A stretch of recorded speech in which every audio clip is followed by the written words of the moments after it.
reporting from 90 days into my faceless automated video channel adventure. I wanted to share my results. Do I think any of these channels is going to be able to see monetization? I'm actually pretty hopeful. Why does the AI seem to be cranking out increasingly ridiculous stories? I think I have a solution to that, and I think I know why it's happening, and I think it's pretty funny. Did you know there's a cursed backpack that's believed to wander on its own? In a small village in the Philippines, a boy named Luis stumbled upon a discarded, well-worn backpack near the river. The AI's having to really Excited reach by for his some of find, its stories now. He took it home. That night, his family heard faint dragging noises. They thought it was rats, but when they checked Luis's room, the backpack was gone. They found it outside, sitting eerily upright near the river. When Luis retrieved it and turned it inside out, his mother screamed. Inside were drawings, Oh, how childlike fun. scrawls of faces, crying eyes, and strange symbols. Luis burned the backpack the next day, but things only got worse. Over the next week, neighbors reported glimpses of a child in torn clothes, dragging a backpack eerily similar to the one Luis burned. Eyes hollow, grinning. Luis and his family moved out months later. The child and the backpack. They're still seen near the river. Would you pick it up?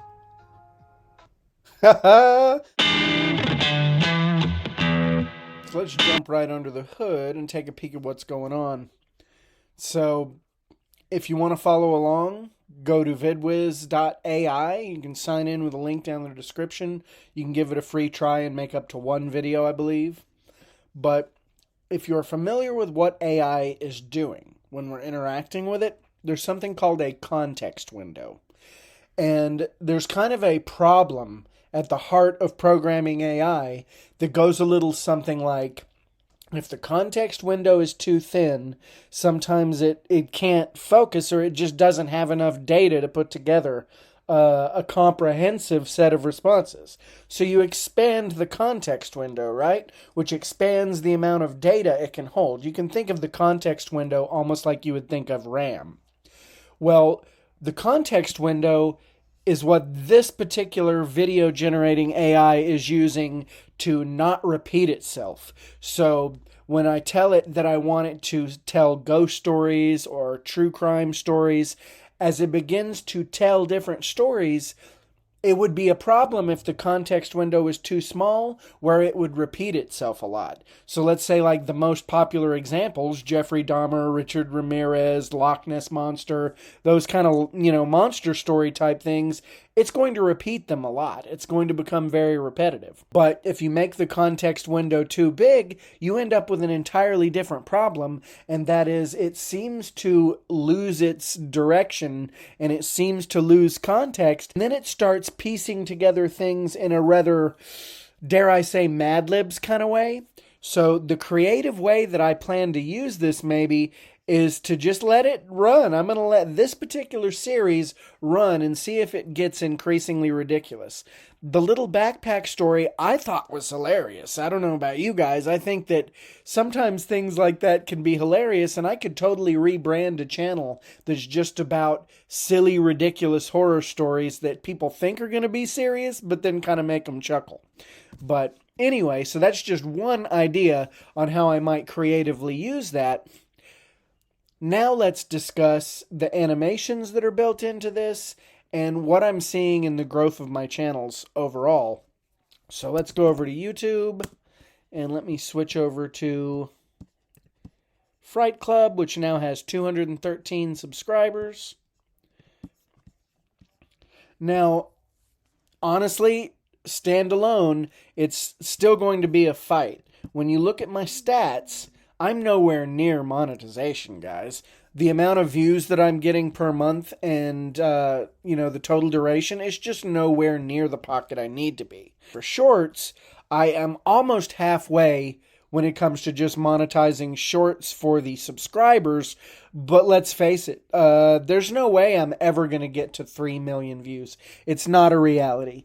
And really, That just tells me that monetizing one of these shorts channels as a standalone, I don't see how it would ever be possible.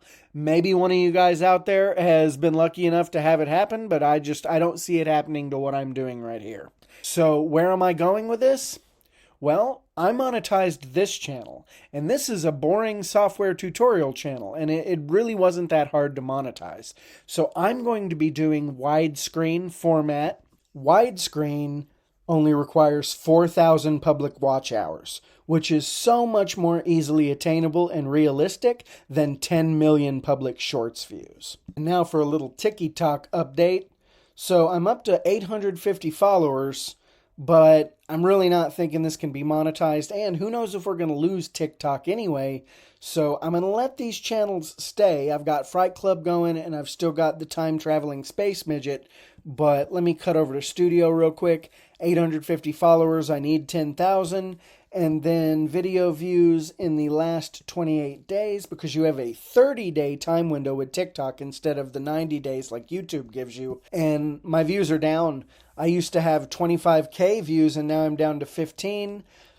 Honestly, I'm not even sure if it matters, so let me show you one video, actually, and I could have done this on the YouTube channel, but one thing that I like, Harold, the owner of Vidwhz, by the way, is about to introduce avatars, and hopefully that means that I can upload an image and then have a consistent narrator that pops into my shorts, and it'll be the same guy with the same face speaking, and it'll give kind of a little bit more consistency and tone to what I'm trying to convey. Where is that one? This is it. Stop scrolling if you dare. This is the true story of the shadow stalk of South Jakarta. In Indonesia, whispers of a phantom figure known as the Hantu Penguntit spread like wildfire. Locals described it as a dark silhouette, silently pacing behind late-night wanderers. But it wasn't just an urban legend. In the 1990s... That is definitely my narrator, and I want to keep that guy, and yeah. That's not quite integrated yet. You won't find those features in Vidwhz, but I'm looking forward to having an actual narrator that can cut in on my shorts. So I'm going to redo my concept with Fright Club. With Fright Club, I was just letting shorts run out there, and they're kind of becoming ridiculous. I'm going to keep that one and see if they stay ridiculous, and then we're going to move on where I have widescreen video generator. This is going to be the new Fright Club. I'm going to start generating widescreen animated versions of these stories that have animations and things like that, so it'll be a little bit more engaging, a bit more eye candy.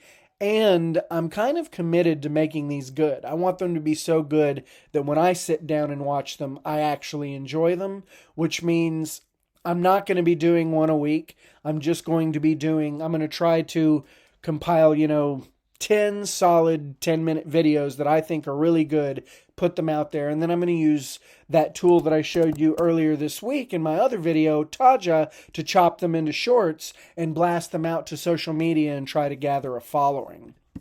Let me show you an example of some of the new animations that are happening. They're actually really good. They started out being a little bit buggy, but they've become much better. So here is the first widescreen video that I animated with Vidwhz.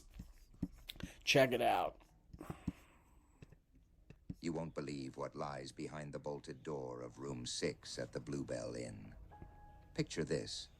It's a cold, foggy evening in the heart of Derbyshire. Look at this.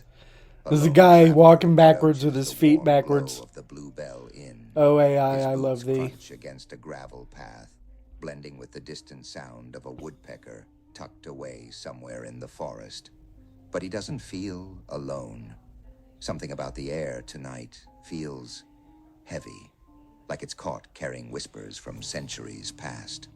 The Bluebell Inn stands proud, cobblestone facade, illuminated under the flickering gas lamps. It's a pub that stood its ground for more than 300 years. So I won't put you through all of it, but yeah, you can see these are a lot more engaging. I picture these being the thing that can actually go somewhere if I really put some time behind them and make them good. And I'm going to spend some time doing that. Now I want to dig into the animations and how to do that. So in a previous video, I've showed you basic video generation with Vidwhz. Now let's actually see if we want to change something. Every now and then it's going to generate an image you don't like or an animation that's not appropriate and you'll want to replace it. Here's how you do it. Alright, so I'm going to click on this image that is not yet animated. And if you want to change the image, you can change the prompt and regenerate it. Say it generates, and it'll do this every now and then, it'll generate something that looks, say, Disney Pixar in the middle of your creepy horror story. Has no place there, so you'll want to go in here, change the prompt, maybe even give it a little bit of a negative prompting nudge, and then you can regenerate the image. So right now I'm just going to regenerate a new image, and we'll see what that looks like. Oh, by the way, with Vidwhz, so far what I found, I can regenerate as many images as I want. There is no limit to that. Animations, however, run on a top-up. So every time you generate an animation, it costs about 50 cents. Just to give you an idea of what it might cost if you're going to make like a 6 to 10 minute film and you're going to animate it all the way through, you might need to budget 30 to 50 bucks. Alright, so here we go. It generated a new image. I like that. It's a little padded locked room. And what I'm going to do now, let's animate the image. We click on animate. It gives you a clear disclaimer telling you what it's going to cost. And you can give it specific instructions. Like if there are elements in the image you want to happen, you tell it what you want to happen. Sometimes I just say animate the image and see what happens. So let's do animate the image. And we got to give it a few seconds. It takes it a few moments, and you can see down here in process. As soon as that process is over, we will open it up and see what it looks like. Let's see the results. That's more of like an exaggerated Ken Burns. I don't want to do that. So, let's say I would want to change that. I would have to regenerate and reapply. And before I do that, let's cut over to Mr. Backwards Feet, and I'm going to regenerate this animation. So that's exactly what I'm going to do. Now, regenerate will not regenerate the video animation. Regenerate is only going to give me a new image based on this prompt, and then we'll have to do the animation again. So in this process, mistakes can become a little bit expensive, and you got to be careful and make sure. I kind of recommend if there's something specific you want to see, maybe prompting it exactly. Like in this case, I want to see the door open, and let's say maybe an eerie light shines through, instead of just zooming and panning towards it. So we'll do an animation on this one. And first, let me zoom into that. So yeah, it's same old thing, just kind of a door sitting there. And we're going to do animate the image. I'm going to say the door opens slightly and an eerie light shines through. Animate. Alright, and let's give it a few seconds. Now it's done. Interesting. So the eerie light kind of became an ambient light maybe. Oh well, that's pretty good. I'll keep it. And I'm going to go ahead and click apply, and that saves it. Now let's back up to Backwards Feet Guy, and I'm going to change that. So I have to replace the prompt again. I'm going to say man walking up cobblestone path in an old village in Europe. Dark and misty mood. Dark and misty mood is eerie. And we will regenerate an image, and then an animation. Vitamin Vegemin. So now it's done with the image, and it's changed the orientation slightly, but that's not so bothersome. And let's do an animation. I'm going to just say animate the scene, and my hopes are is just going to create a scene of a man walking, this time towards the camera. Looks like that's what we have. That'll do for me. So I'm going to go ahead and hit apply. When you're done with your changes, you need to save the changes. So I'm going to save those, and that kicks off a rendering process. depending on how long your video is, and this one I've made to be 6 minutes, it can take 30 minutes, to actually process and render out the whole video for you. So give it some time and you can go back into your series. And let me show you how these auto-publish. So right now I'm editing it, and I'm not going to let it auto-publish. I'm actually going to schedule the publish later. But any one of these series, you go to Edit Series, and this is where you can change the master prompt. And my formula, actually, for these widescreen, I'm letting the short versions generate, and then from those, I'm taking their script, and I'm saying, generate a full 10-minute version of the following short video script. And I literally just copy-paste the script from the short, and I have it generate a long format from this. And then I say, don't use the words enigma, availing, uncovering, revealing, decoding. It can get repetitive, guys, if you know those AI kind of... I don't know if they're buzzwords or what, but AI loves them, and I specifically don't want to abuse them, so I've negative prompted it in its storytelling. Craft sentences that captivate viewer attention and flow naturally. Incorporate NLP techniques in storytelling and visualization. Incorporate elements such as foreshadowing, in media res, which is like a story flashback, and telling part of the story from a second person or third person perspective of one of those involved in the scene. Ensure each script is optimized to captivate the attention of a YouTube audience and keep them viewing. Avoid overusing wordy descriptors. You are writing to maintain a YouTube audience of young adult and adult viewers. You are not writing an academic essay. Those are all of my attempts to box in the stories and make them sound better when I thought they were kind of, stale or just, how do I put it? The best way to put it is sometimes you can hear something after you've been using AI for a while and you just hear the AI in it, and these kind of prompts have moved it past it to where I'm getting much better output. And then if you'll scroll down, toggle advanced settings, here's where you're going to schedule your videos to publish. So you can select any of the days of the week, alternate every single day, whatever you want, set your time, and you can post to YouTube and TikTok. Scroll down, you can upload your own images. So if you have images that you want to use in your own video, load them right there, and it will assemble those into your video. Choose your aspect ratio, choose the voice that you want to use, sound effects. So this is kind of a cool part, little segue.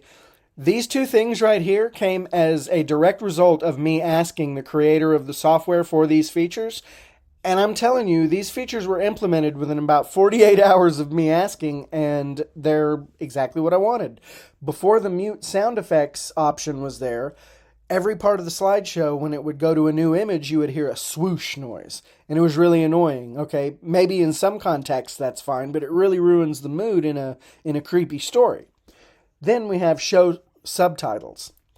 My plan for the widescreen versions of these is to actually render them without subtitles. And that's because when I look at other people's widescreen format content, you don't see subtitles that you can tell were generated and put into the video. Maybe you get the YouTube subtitles. Most people only use them for shorts, so I'm going to go with that.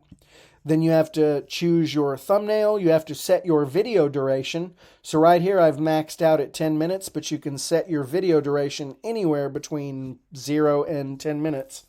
And then my favorite new setting, budget per video.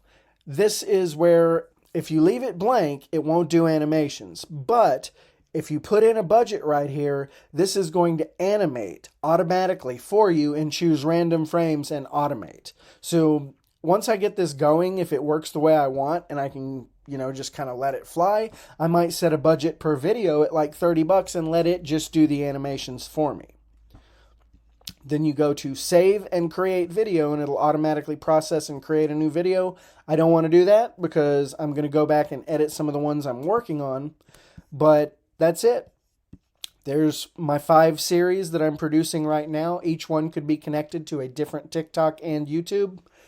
Pretty sweet solution, Vidwhz. And there we have the pricing tiers. I'm actually on the hardcore plan. And as you can see, if you have a chance to go viral, hardcore plan is going to give you the most for your buck. Definitely. So that's it for today's update. It's looking like I'm having fun with this, but will it be monetized? I just don't know now that I'm having to reach into widescreen videos instead of only shorts. As far as going viral with shorts and having the least work, most minimal effort monetization style channel I can, I haven't given up on shorts. I've got a few more tricks up my sleeve, pieces of software that I'm looking into, and I've kind of been studying Shortsville to determine, okay, what exactly gives you, 5 million views? And it's not these animated kind of AI slideshows, and I'm not really finding videos like this that get more than tens of thousands of views, for instance. But the kind of content that gets millions of views is stuff like this.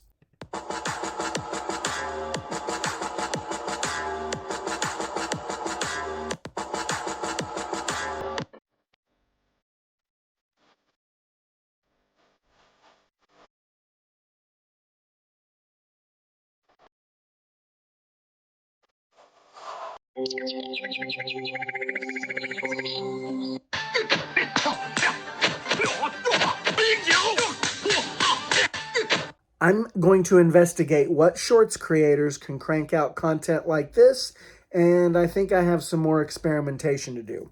So that's it for my faceless automated video channel adventure update. I hope everyone's having a wonderful new year so far, and catch you next week. Onward and upward, everybody.